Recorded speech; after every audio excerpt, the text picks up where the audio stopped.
The fuel truck didn't come on Monday, and Gail Harmon didn't say anything about it because farmers don't announce small problems out loud unless they want to make them real. He noticed it the same way he noticed a fence wire down or a belt starting to slip. Pause.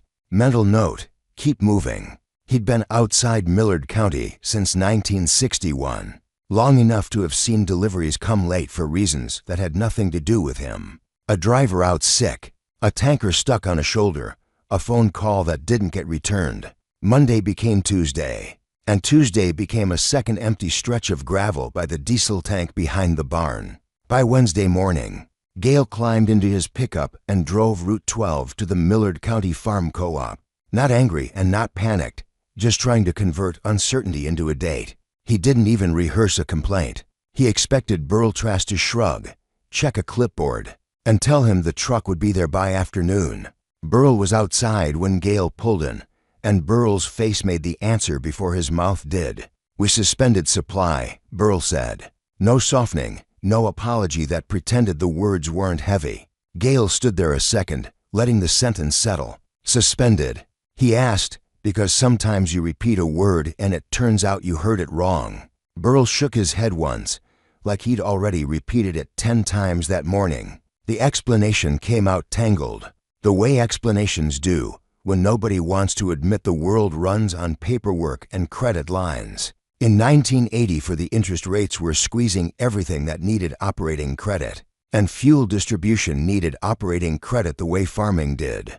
The bank tightened terms. The distributor cut deliveries countrywide while they tried to renegotiate their line, and the co-op manager became the man who had to tell working people that the system would not do its job this week. "How long?" Gail asked. Burl spread his hands. "Could be a week, could be 3. The words weren't dramatic, but they didn't need to be. In June, a week is a season. Gail drove home thinking in hours, not days. His operation wasn't enormous, about 240 acres.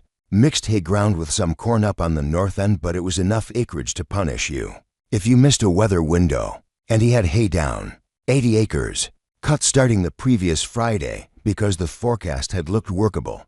A run of clear days, then clouds enough to mow, ted, rake, and bale before anything ugly arrived. Forecasts were never guarantees, but you worked the odds. By Wednesday, the odds were changing. The hay had been lying 5 days. It had wilted, but it hadn't cured the way it needed to.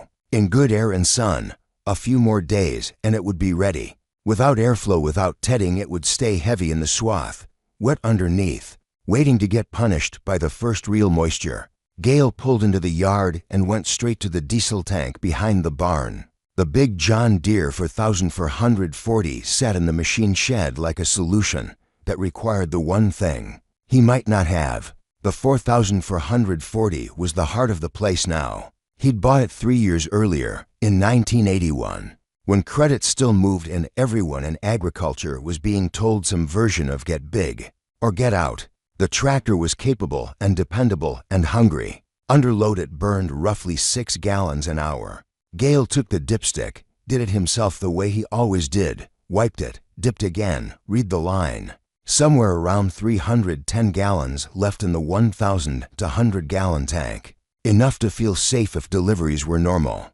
Not enough to relax when a co-op manager had just used the phrase suspended supply. Wade Harmon was leaning against the shed door, watching without pretending he wasn't watching. 19 that summer, graduated Millard County High the previous spring. He'd told people he was putting off college to work the farm through the year, and maybe he was. But Wade didn't carry the dreamy version of farming that some boys did. He'd grown up seeing payments and repairs and weather. He'd watched men talk about a good year the way they talked about a narrow escape. Wade didn't wait for Gail to start the math. "That's maybe 50 hours on the 4440, Wade said, quick and plain. Gail didn't argue because the number was right. 50 hours if you were careful, less if you were running hard. And the problem with hay isn't that it asks politely for time. Hay demands a chain of steps, and it doesn't forgive a missing link. You don't just mow and then magically have a crop. You mow, you ted to get air through it, you rake it into windrows, and you bale it before rain turns it into a compost project." Gail looked out at the field line where the cut hay sat. "We've got 80 acres down," he said, as if stating it might make it smaller. Wade nodded. Neither of them said what 80 acres meant if it got rained on at the wrong moment. They didn't need to. The radio in the kitchen had been running forecasts all week. When Gale went inside, the voice came through again, a system building from the southwest. Possible rival Saturday evening, maybe Sunday morning. 3, maybe for days. It sounded like time until you counted the steps. Gale wanted to wait for diesel, and he was honest about it. It's a credit issue, he said, not a physical shortage. The fuel exists. They'll get supply moving again. He wasn't naive. He was experienced. A lot of problems did resolve if you didn't make a worse problem trying to solve them. Wade didn't argue the banking logic. He didn't mock the co-op or accuse anyone of anything. He just looked through the window at the hayfield like it was a timer. We need to TED today, he said. Gale turned his head slightly. With what fuel? He asked, because that was the entire farm now. A question of what you could afford to burn. Wade didn't answer in the kitchen. He walked out to the equipment shed, and that was already a kind of answer.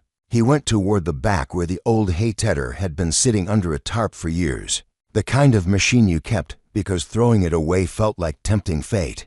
It was a Fella KH300, 6 rotors, mechanical, PTO driven, built in the early 1970s, no hydraulics, no complicated systems that demanded perfect conditions. It had been pushed to the back when the farm expanded and Gale bought something wider and faster. Newer equipment didn't erase old equipment. It just made it look embarrassing. Wade pulled the tarp off and didn't treat the machine like a museum piece. He checked the rotors, looked at the tines, grabbed and shook what needed shaking. A few tines were missing. Bearings looked serviceable. Old grease, but nothing seized. The KH300 wasn't elegant. It was direct.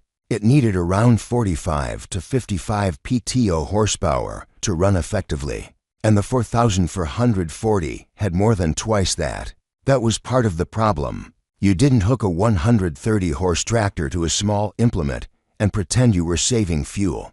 The efficiency didn't work that way at low load. But the Harmon farm had a second tractor, and it had been sitting in the corner like an older brother nobody called unless things got serious. A 1968 International Harvester 706. It wasn't the primary tractor anymore, but it ran. It could pull the Fella without straining. And when a tractor like that was working at a real load, it burned less per hour than the big Deere loafing along. Wade climbed up, checked the gauge. Around 40 gallons in the 706's tank. Different math. A tractor pulling a mechanical tedder at working load burns roughly 3 to 4 gallons an hour. 40 gallons could buy close to 10 hours of tedding time if you didn't idle it like a showpiece. The Fella at a steady pace could cover 8 to 10 acres per hour depending on the field. And how many passes you needed. 2 passes per field if you cared about airflow. 80 acres. 16 passes. Roughly 16 hours of work. Wade didn't have 16 hours of fuel in the 706 as it sat, but he had enough to make a dent where it mattered: critical fields, heavier swaths, the places that would rot first if rain came. He didn't present this as a grand plan. He walked back into the kitchen and said it the way you say something that is either going to happen or not. The 706 can pull the Fella, he said. I want to start this afternoon. Gale looked at him for a long moment, not because he disliked the idea, but because he understood the risk in using old equipment when you were already under pressure. That tedder's gearbox hadn't been serviced in years. The 706 had an oil seal that needed watching. Starting an older machine in the middle of a fuel shortage with weather closing in was a gamble with sharp edges. If the tedder broke down halfway through, they'd have to finish with the 4440, and that would drain the main tank faster. And then what? Then you'd have hay ready to bale and no fuel to run the baler. Gale's mind moved through the chain the way it always did. Every solution created a new problem downstream. He wasn't stubborn. He was trying to keep the farm from stepping into a hole it couldn't climb out of. He also wasn't convinced the shortage would last. Burrell had said credit issue. Credit issues got resolved. Banks didn't like watching distributors fail. The rational move might be to wait 48 hours and conserve. But the hay didn't operate on rational time. It operated on weather and biology. Wade didn't push harder than he had to.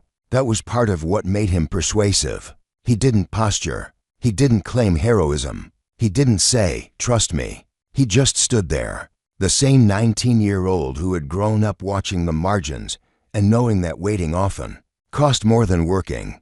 Gale finally nodded once, small, not a blessing but permission. "If you're going to do it," he said, "do it right. Don't run it like you're mad." Wade said, "I won't." The conversation ended the way most real farm conversations ended, not with agreement, but with action. That afternoon, Wade hitched the fella KH300 to the 706. Gale watched from the shed doorway and said nothing else, because he'd already said the only thing that mattered: don't waste fuel and don't break it. The 706 started on the third try, coughing like a machine that didn't like being woken up, then catching and settling into that rough, stubborn sound old tractors have. Wade backed it out, lined up, eased toward the south field. When he dropped the PTO, the rotors began to turn.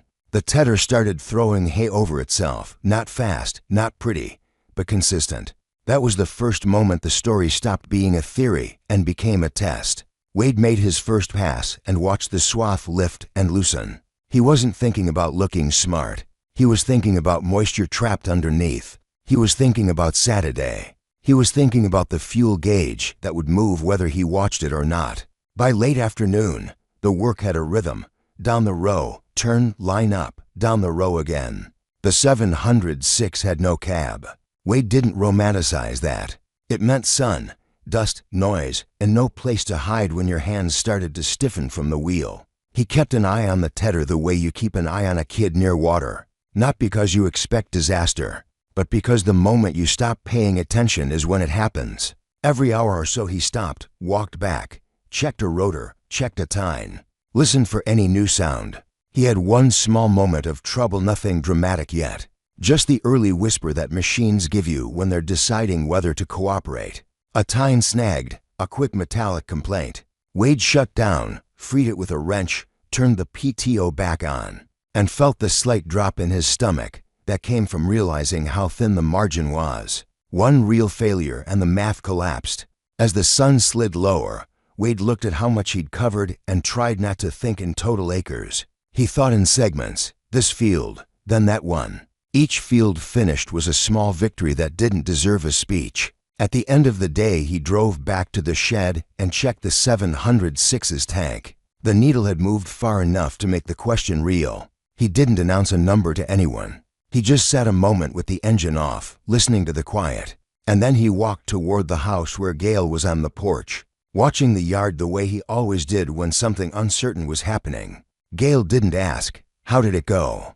because that kind of question belonged to people with extra time. He asked the only thing that mattered, fuel. Wade told him what was left, and Gale's face tightened slightly, not with anger, but with the recognition that their margin was shrinking fast. The main tank still sat behind the barn with its own number, and the big Deere still sat in the shed, and the weather still sat out there, moving in from wherever weather moved in from. The only thing Wade had changed was that the hay was no longer lying flat and helpless. It had been lifted. It had been turned. It had been given a chance. On the kitchen radio, the forecast ran again. The system was still coming. The arrival window was still Saturday evening, maybe Sunday morning. Gale stood with his hand on the counter and didn't say it out loud. But Wade knew he was thinking it. If the forecast tightens, we don't get another decision. We just get consequences. Wade went to bed that night with his arms feeling heavier than they should, and his brain running numbers without permission. He wasn't scared in a cinematic way. He was focused in a way that kept sleep light. He knew what the next day asked for. He also knew the 706 and the fellow were not heroes. They were tools that could quit at any point, and if they quit, the 4,440 would have to pick up the slack, and that would cost diesel. And diesel was the one thing the co-op could not promise him. Wednesday ended with the farm not solved, just committed. The old tedder had moved. The big problem had shifted. From can we do anything to can we finish before the math runs out? And that is the kind of shift that keeps a viewer listening, because it is the same shift people feel in their own lives. You don't need certainty to start, but once you start, you need the ending. and the ending is always hiding inside the numbers. Thursday started before it felt like Thursday, because Wade's sleep had been thin and choppy, and every time he came close to dropping off, his brain would hand him the same question again: how many hours? How many acres? How many gallons? How many chances do we actually have? He didn't get up because he wanted to be heroic. He got up because daylight was the only resource that didn't need a delivery truck. Gail was already moving around the kitchen when Wade came in, not talking much, coffee going. Radio low. They didn't do the thing where they rehash yesterday's decision, because rehashing doesn't dry hay. Gail's eyes flicked once toward the window, then to Wade, and Wade knew he'd been listening to the forecast again. The voice on the radio was still talking about a system building from the southwest. The time window hadn't slammed shut yet, but it was tightening in a way you could feel. Wade ate fast, not rushing for the sake of rushing, just trying to get the machine turning hay while the air was still working in their favor. He walked straight to the shed, checked the 706's oil like he always did with an older tractor, checked the coolant, then walked the tedder again, touching the gearbox housing with the back of his fingers, looking for anything that would tell him it had run to hot or to dry. The fella KH300 didn't give you warning lights. It gave you heat, noise, looseness. Wade tightened one bolt that had backed off a fraction, the kind of small thing that turns into a big thing if you ignore it. He fired the 706 and listened a second longer than yesterday, ears tuned for new sounds. The engine wasn't smooth, but it was steady. He eased out and headed back to the fields. The first hour went clean. The tedder did what it was built to do. Wade kept the speed in the range that made sense for an old implement, fast enough to cover ground, slow enough not to beat the machine to death. He didn't run wide open. He ran like someone who understood that the machine didn't owe him anything. By mid-morning, he had the kind of progress that feels good, but also dangerous, because good progress can trick you into thinking the margin is bigger than it is. He'd covered a lot of the heavier swaths yesterday. Today was finishing and reworking where it needed a second pass. Passes were standard if you wanted airflow. Passes were also a luxury when your fuel needle was sliding toward empty. Wade made that choice field by field, not by pride, but by touch. He'd stop, grab a handful, twist it hard, and decide if the underside was still heavy. If it was, he gave it air. If it felt like it was moving toward crisp instead of ropey, he moved on. Around late morning, Boyd Schenner drove past on the county road, slowed, and rolled his window down like he was watching something he wasn't sure he believed. Boyd farmed the adjacent quarter section. He wasn't a bad neighbor, but he was the kind of man who spoke in calculations the way Wade did. That the old tedder? Boyd called across the fence. Wade nodded, kept the tractor idling, because shutting it off repeatedly was hard on the starter. Where's the 4,440? Boyd asked, like the question explained itself. In the shed, Wade said. Boyd stared at the slow-moving setup for a second, then gave Wade the look people give when they're measuring time against weather. You're going to be at this for days, Boyd said. Wade didn't take it as an insult. Boyd wasn't wrong. The newer wide tedder behind a big tractor could cover 15 to 18 acres an hour. When everything was lined up, Wade was doing 8 or 9 on a good stretch. Half speed. Twice the time. In a normal season, that would be a problem. Right now, in a season where diesel deliveries were suspended and nobody could tell you when they'd resume, half speed wasn't the enemy. Fuel consumption was. Wade said, yeah, because the truth was the truth. Then he pushed the PTO back into full and kept going. Boyd drove off, and Wade felt that familiar pressure that comes from being watched. Not the pressure of judgment exactly, but the pressure of knowing other people were running their own math and deciding whether you were smart or desperate. Wade didn't care what Boyd called it. He cared what the hay called it, and the hay didn't speak in compliments. By early afternoon, he heard a new sound from the tedder, faint, then consistent. Not a bang, not a snap, a grind that didn't belong. Wade shut down instantly, because ignoring a new sound is how you end up spending diesel with the wrong tractor. He climbed off, walked back, spun the nearest rotor by hand, then the next. Rotor for felt stiff. He crouched and found the problem. A tine had wedged in a way that was forcing the rotor to fight itself. It wasn't catastrophic, but it was exactly the kind of small mechanical fight that turns into a broken shear pin or a ruined bearing if you keep driving. Wade took a wrench, freed it, checked the time mount, and got it turning true again. The fix took maybe 5 minutes, but the psychological cost was bigger. It reminded him the whole plan sat on old parts. He started back up, and the sound was gone. He kept moving, but now he checked more often. And every time he checked, he looked at the fuel gauge like it could answer a question. Besides how close you were to the edge, by late afternoon, the work was paying off in a way you could feel without describing the sky. The hay that had been tedded yesterday was changing. It wasn't perfect yet, but it was lighter, less heavy in the hand. It smelled more like dry feed and less like cut green weight. Wade didn't celebrate. He just noted it, because noting it meant the plan was doing its job. He finished another segment and headed back toward the shed as the day started to fade. When he checked the 706's fuel tank at the end of the day, he saw the number that made his stomach flatten. About 18 gallons left. The math arrived instantly. 18 gallons at 3.5 per hour was 5 hours if he was lucky. 5 hours at 8 or 9 acres per hour was 40 acres, and that was if everything went perfect. He still had 33 acres left that needed tedding. The numbers didn't work cleanly anymore. They worked only if he got help from the main tank, and that was the very thing Gale wanted to avoid. Wade walked toward the diesel tank behind the barn anyway, because avoiding the conversation didn't change it. Gale was on the porch again, not waiting for drama, just waiting for the next fact. Wade didn't try to soften it. "I've got 18 left," he said. Gale's jaw shifted. He nodded once, slow. Gale had been rationing the 4,440 all day, using it only to move equipment around. A couple hours of low-load time that still drank fuel. When he dipped the main tank again, the stick showed around 196 gallons. Less than yesterday, and that was with restraint. Gale did his own math, and Wade could see it behind his eyes. The baler would need the 4440.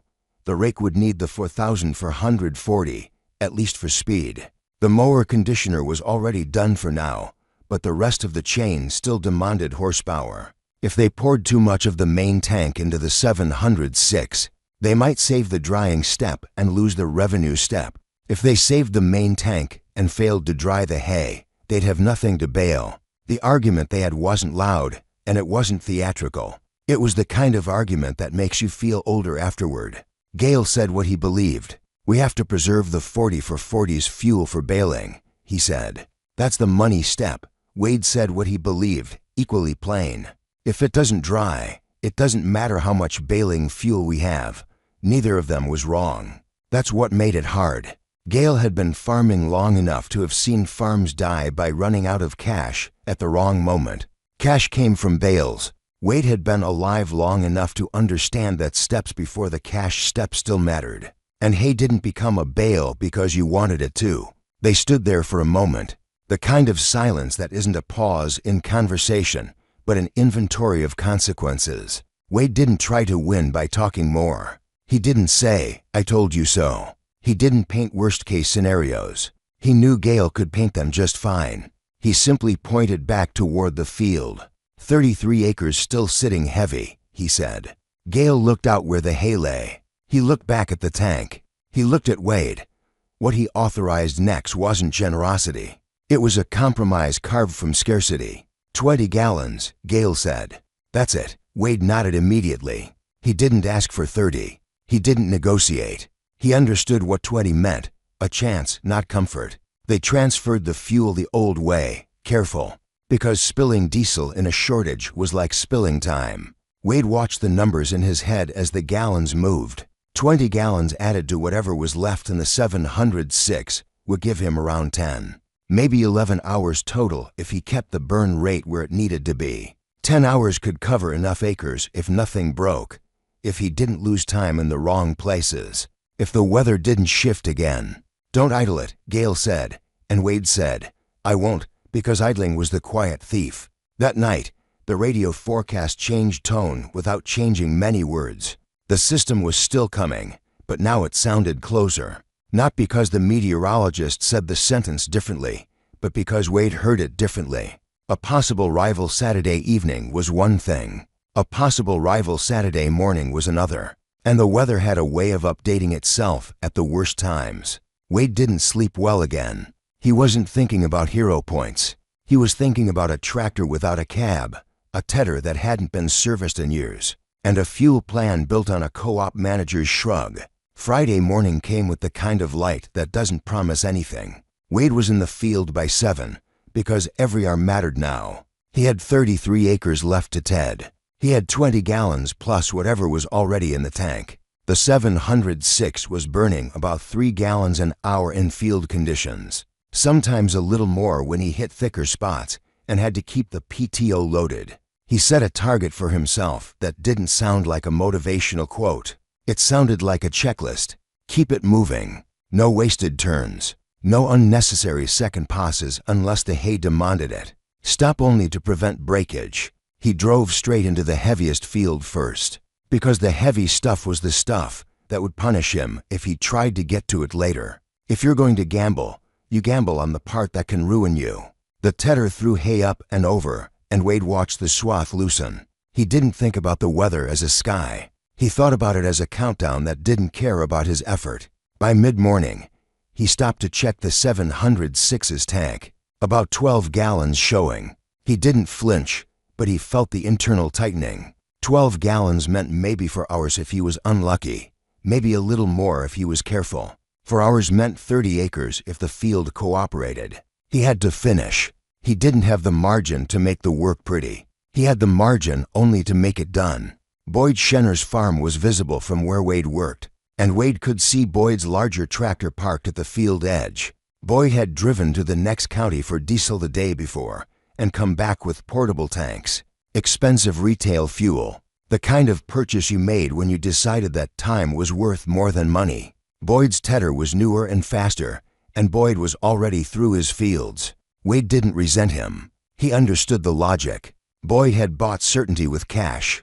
Wade was trying to manufacture certainty with mechanical simplicity and what was already on hand. Two different approaches to the same fear. Wade kept going. Around late morning he heard another complaint from the tedder. Not as sharp as yesterday's stuck tine, but different.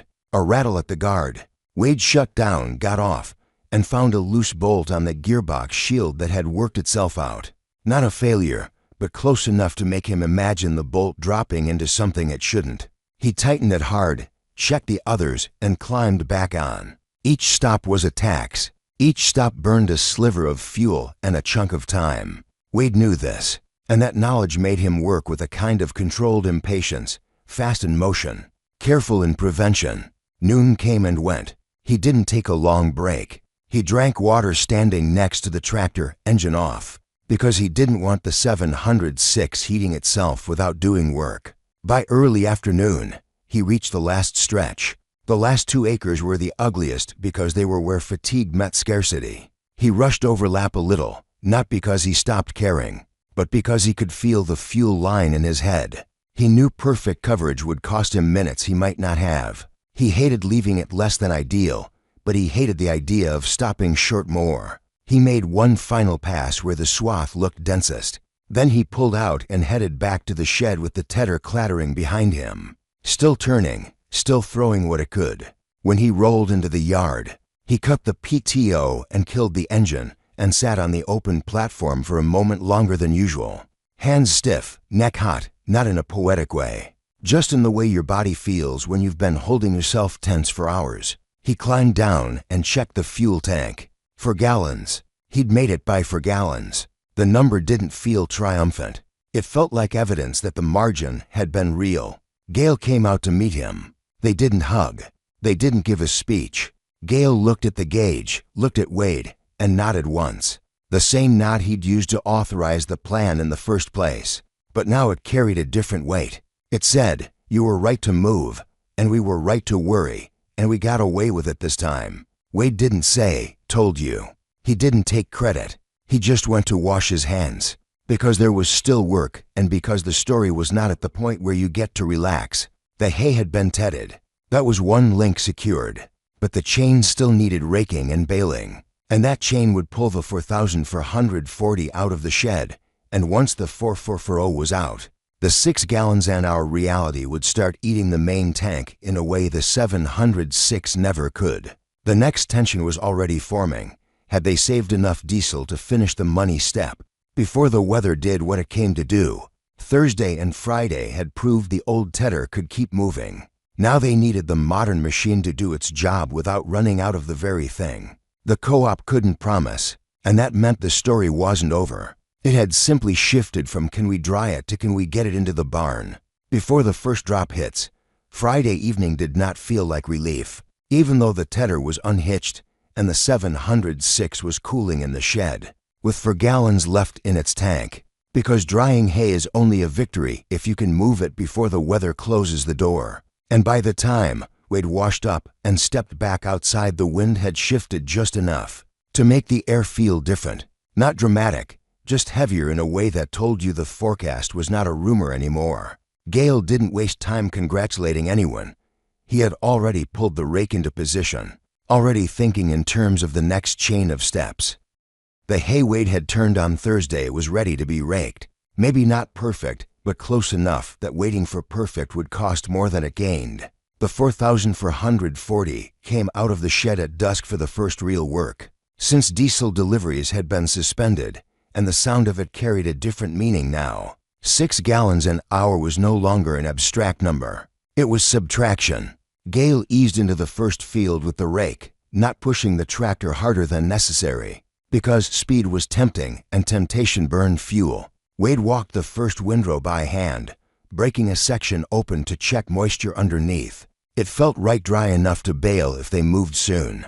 Tomorrow, Gale said, not as a suggestion but as a schedule. They would rake what was ready tonight and start baling by late morning Saturday. Wade nodded. He could feel the pressure change again. The tedder stage had been about preventing loss. The baling stage would be about locking in what they'd prevented. They worked until the light thinned to the point where accuracy mattered more than momentum. When they parked the 4,440 for the night, Gale checked the main tank again. The stick showed less than it had that morning, obviously, but still enough to make the attempt possible. Not comfortable, possible, inside. The radio forecast shifted in tone the way it sometimes does when meteorologists realize their earlier window was generous. Rain now expected Saturday afternoon, possibly as early as Saturday morning. Gale turned the volume down but didn't turn it off. Wade didn't say anything. They both understood what possibly meant.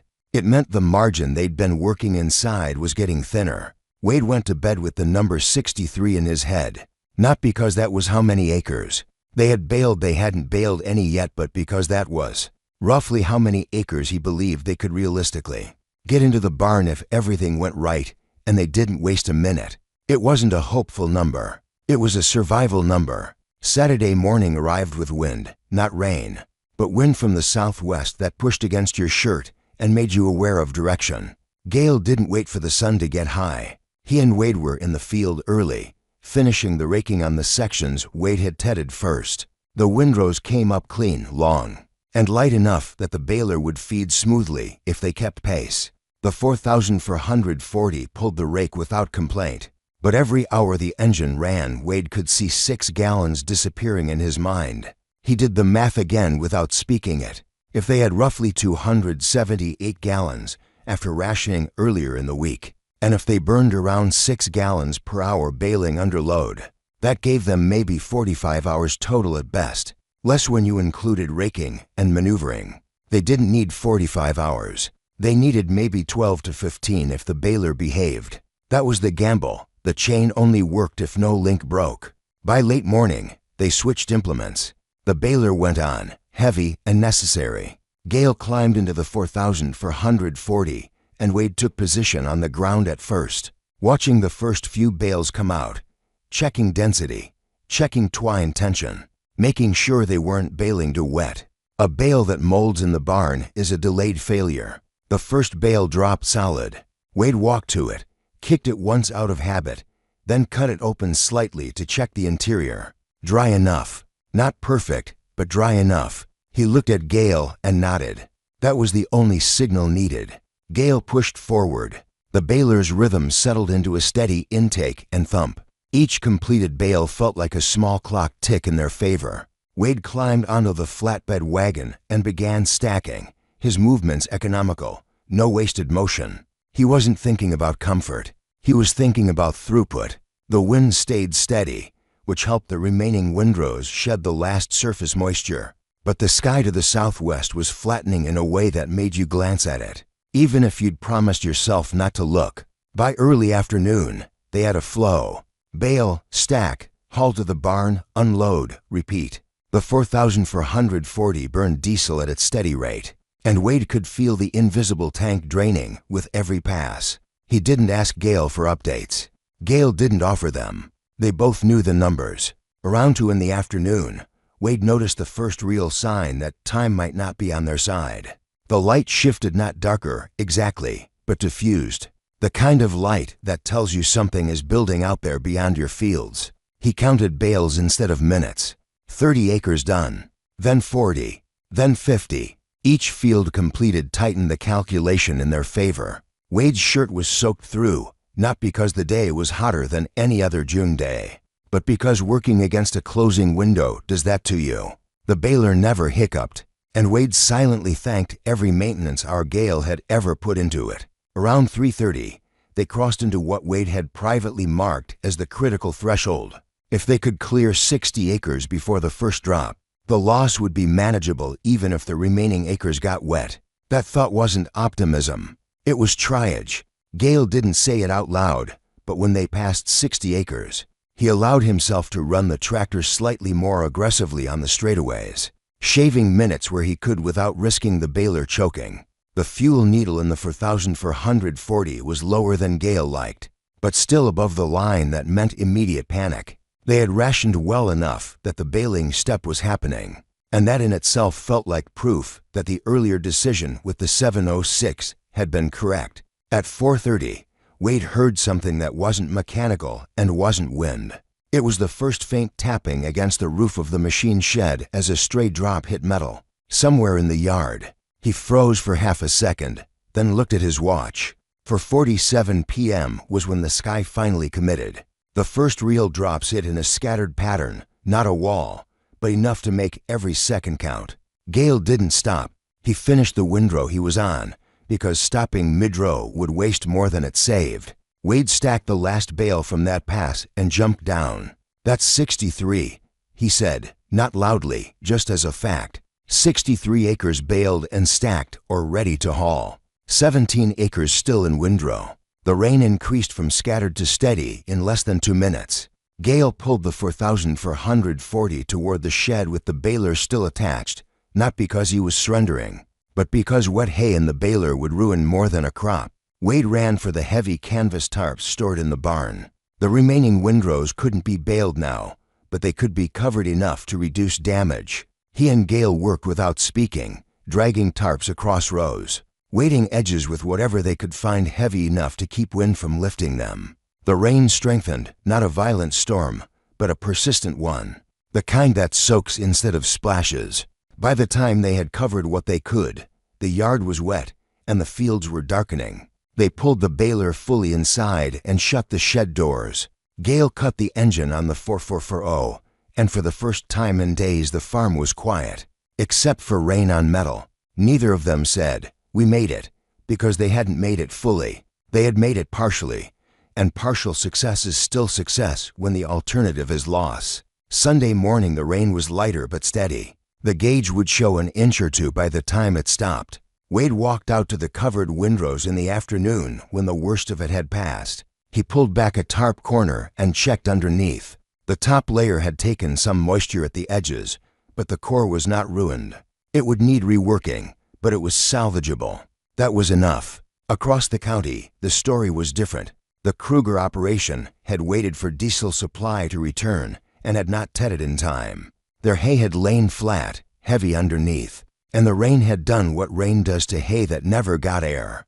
Green patches, heat damage starting in the lower layers, mold working its way in. Not all 80 acres lost, but maybe 40 damaged beyond profitable recovery. The Wallaces had waited as well and lost roughly 25 acres.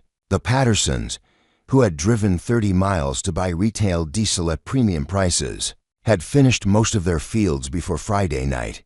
They had paid more upfront but avoided the weather's penalty. The Harmon farm had burned maybe 70 gallons in the 706 over 2 days, and preserved enough in the main tank to complete 63 acres before the rain hit.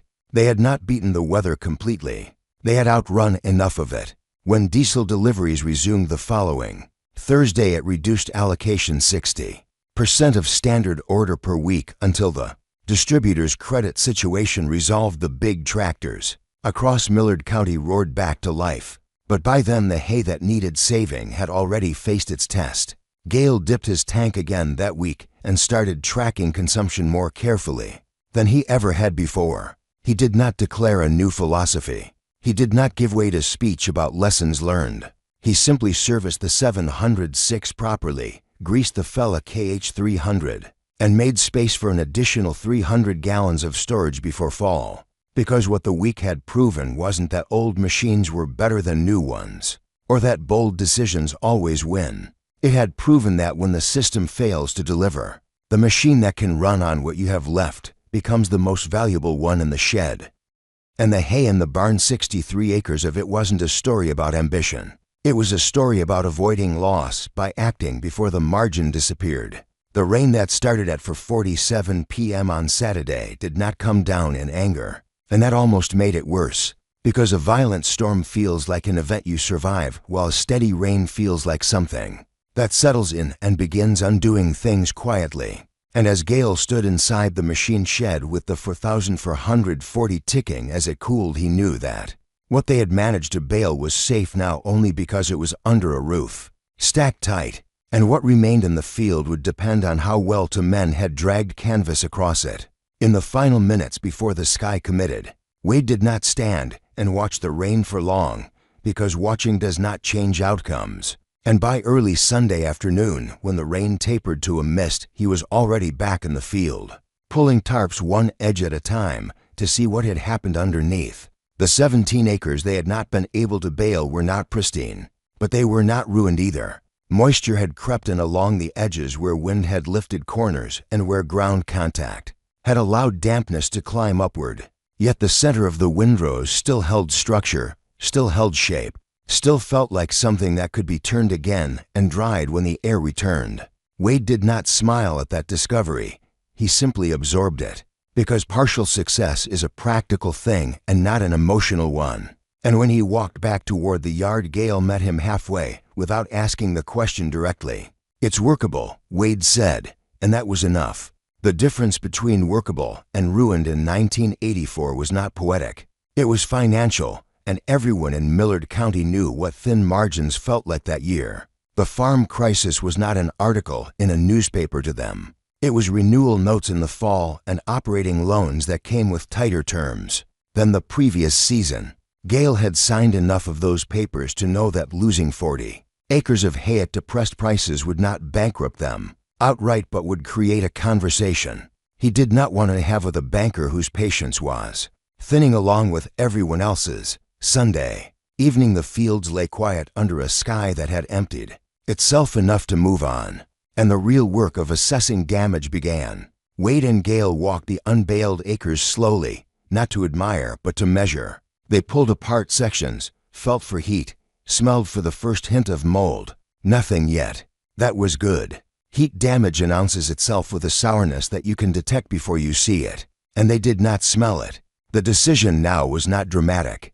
It was mechanical. When the ground dried enough to carry weight, they would run the 706 and the Fella again if needed, give the windrows air once more, and then finish what they had started. The old tractor had 4 gallons left in its tank, and a job it might have to complete one more time. On Monday morning, the co-op was still closed to deliveries. Burl Trask had posted a notice on the door explaining that supply would resume at reduced allocation once the distributor's credit line stabilized, but there was no date written yet. Wade drove into town for feed and saw the parking lot at the co-op quieter than usual.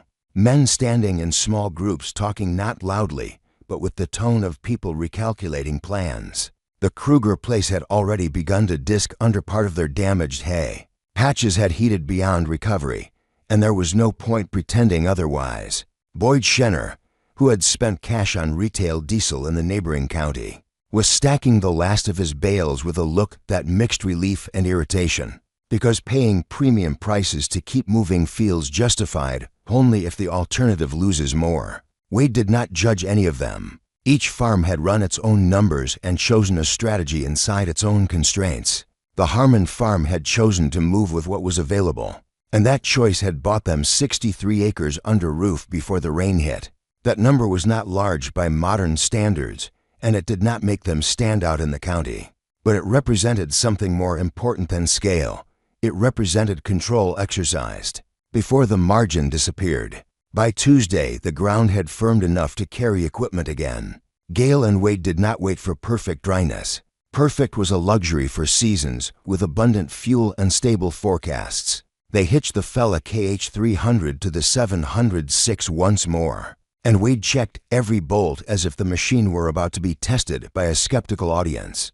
The tractor started with less hesitation this time, perhaps because it had been asked to work recently and understood the rhythm again. The remaining windrows were spread carefully, not aggressively, because reworking damp hay requires patience to avoid breaking stems and losing leaf content.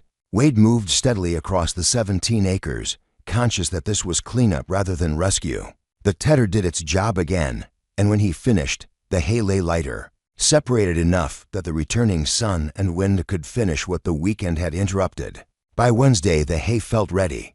Gale did not hesitate. The 4,440 came back out, and the rake followed by the baler repeated their rhythm, this time without the pressure of a storm front hours away. The remaining acres went into the barn, not as dry as the first 63, but serviceable.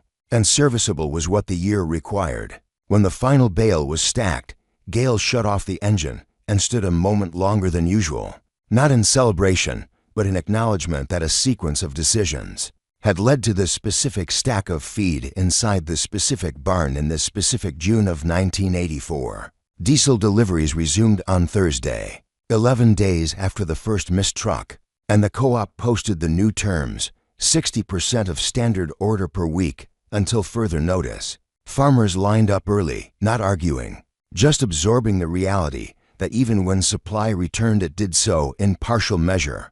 Gale filled what he could, not to the brim, but enough to restore a buffer that would have seemed excessive 2 weeks earlier. Back at the farm he installed an additional storage tank that fall, another 300 gallons capacity, not because he expected the exact same shortage to repeat, but because he no longer trusted the idea that normal would always be available on schedule. He also kept the 706 serviced from that point forward. Oil changed on time, seals replaced before they failed. The Fella KH300 greased and checked at the start of each season rather than left under a tarp, until needed. Wade did not ask for recognition for having pushed to use the old equipment. He did not frame the week as a turning point or a victory. It had been a calculation under pressure, and the calculation had worked. The difference between the Harmon farm and some of their neighbors that week was not intelligence or bravery. It was timing. They had acted on Wednesday afternoon when the fuel gauge showed 310 gallons, and the forecast still gave them a window. And that early action had converted uncertainty into motion. When the rain came at 4:47 p.m. on Saturday, it did not care who had been cautious and who had been aggressive. It fell equally across the county. The only difference was which fields had been lifted and dried before it arrived. The Harmon farm did not sell its hay at premium prices that year. The market in 1984 was tight, and the broader farm economy was grinding through adjustments that felt structural rather than temporary. Yet when Gale sat at the kitchen table later that fall with his ledger open, he could see clearly that avoiding the loss of 40 acres had mattered more than any incremental gain they might have chased in a better season. The avoided loss meant one less difficult call to the bank, one fewer explanation about why a cutting had failed. It meant stability rather than expansion, survival rather than ambition. Wade went back to the daily work of the farm fence repair, cultivation, equipment maintenance without turning the diesel shortage into a story he repeated often. The lesson, if there was one, did not require repetition. It lived in the arrangement of machines in the shed and in the quiet knowledge that when diesel did not arrive, the big machines stopped and the old tedder kept moving. And that knowledge did not make them superior. It made them prepared. When the last of the hay was finally stacked and the doors of the barn closed, for the second time that week, the farm did not look different, and that was the point. Because survival rarely announces itself with visible change. It looks like routine continuing without interruption. Gale did not gather anyone for a speech about what they had accomplished, and Wade did not walk through town waiting for someone to tell him he had been right. The week folded back into ordinary work the way most hard weeks do, quietly, without ceremony. But something had shifted in how both of them measured risk.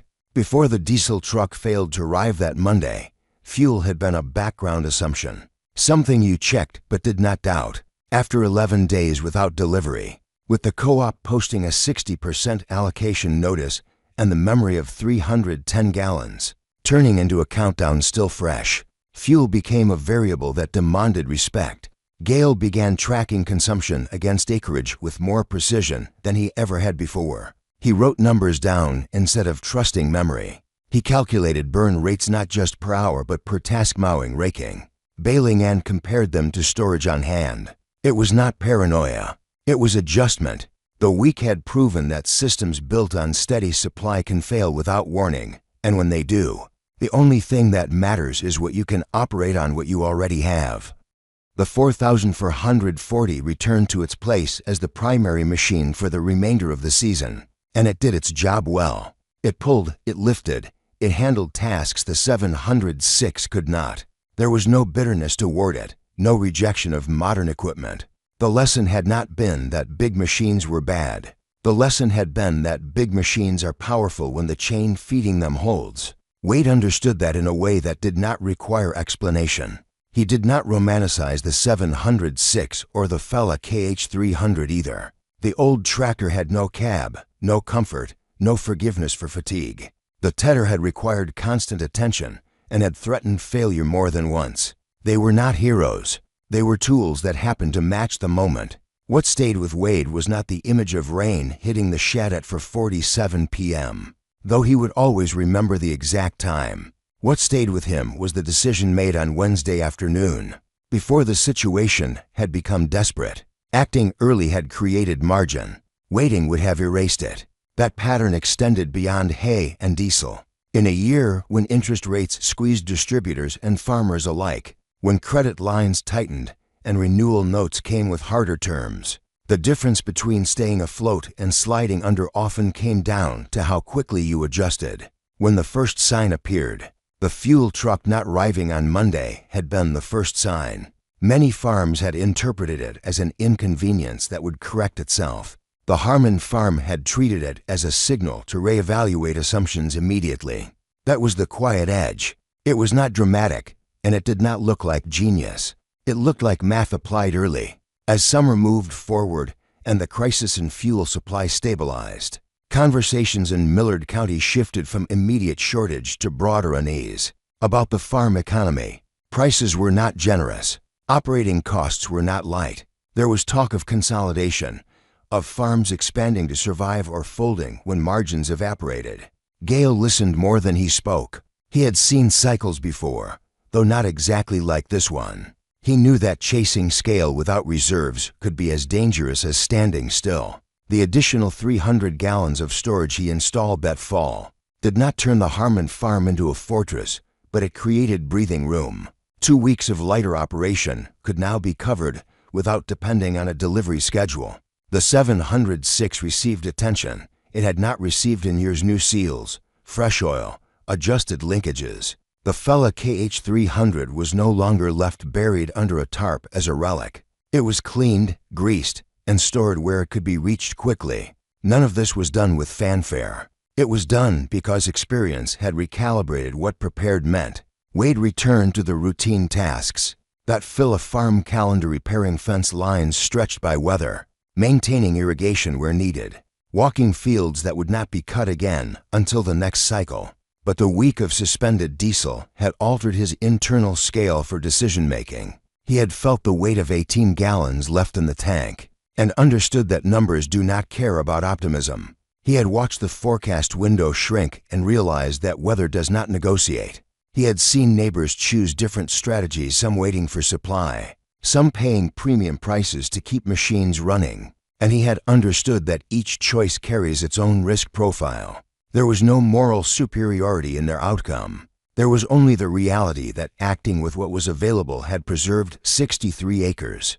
Before rain arrived, in quiet moments Wade replayed the sequence, not to congratulate himself but to test whether any part of it had been luck. The tedder could have failed. The 706 could have overheated. The rain could have arrived 3 hours earlier. All true.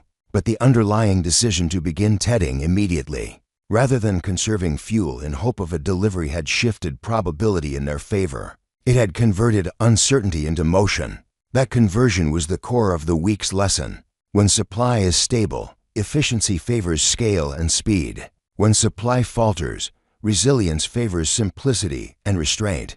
The Harmon farm did not abandon growth, and it did not retreat into nostalgia for older machines. It integrated both realities: operate the large tractor when conditions allow, maintain the smaller one for when they do not. The county would remember 1984 for more than diesel shortages. It would remember tight credit, volatile markets, and neighbors who sold out or downsized when margins thinned beyond recovery. The Harmon place did not escape those pressures entirely. It simply avoided adding an avoidable loss to an already difficult year. When Gale met with his banker that fall, the conversation was straightforward. There were no 40 lost acres to explain, no sudden revenue gap to justify. The numbers lined up closely enough with projections to maintain trust. Trust, in 1984, was currency. Wade did not attend that meeting, but he understood its significance. Avoiding 1 week cutting had preserved more than feed. It had preserved credibility. Years later, when diesel deliveries came and went without incident, and new equipment replaced older pieces, as time moved forward, the story of that week remained in the background, not as legend, but as reference. When a minor delay occurred, or when forecasts threatened a narrow window, Gale would glance at the tank and at the shed, not anxiously but deliberately. Wade, older and more seasoned, would do the math almost automatically. The phrase diesel didn't come no longer triggered surprise. It triggered calculation. The barn still stood with bales stacked from that June, long since fed or sold. But the memory of how close those stacks had come to not existing remained sharp. The story was not about beating the weather entirely or outsmarting the market. It was about recognizing when the rules had changed and adjusting before the cost of adjustment doubled. The 4,440, for all its horsepower, had been powerless without fuel. The 706, for all its age, had been effective because it could operate within the reduced resource envelope. Bigger had not been better in that week. Adaptable had been better. That distinction did not require slogans. It required awareness. As seasons continued and new challenges replaced old ones, the Harmon farm carried forward that awareness quietly.